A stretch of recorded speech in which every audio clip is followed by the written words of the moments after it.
Bəlkə insanlarımıza bir faydalı məsləhət verim. İnsanlarımızda bu şəkər xəstəliyində insanlarımızın tutduğu yol, mövqe düzgün deyil, məlumatlar da düzgün deyil. Bu da bizim günahımızdır təbii ki. İnsanlarımız elə bilir ki, yumurta yeyən kimi xolesterin qalxır. Və ona görə də böyük bir əksəriyyət yumurta yemir.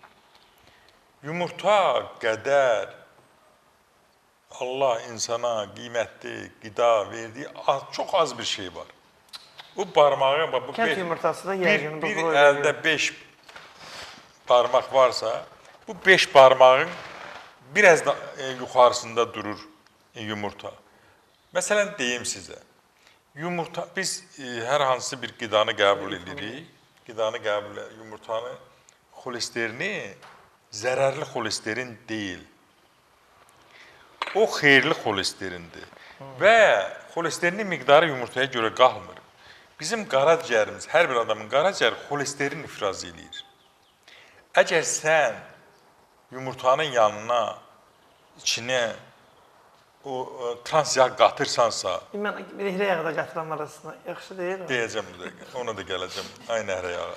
Nehrə yağ qatıranda quru olur. Trans yağ qatırsansa və əlavə olaraq böyrünə də, yanına da bir təzə çəkilmiş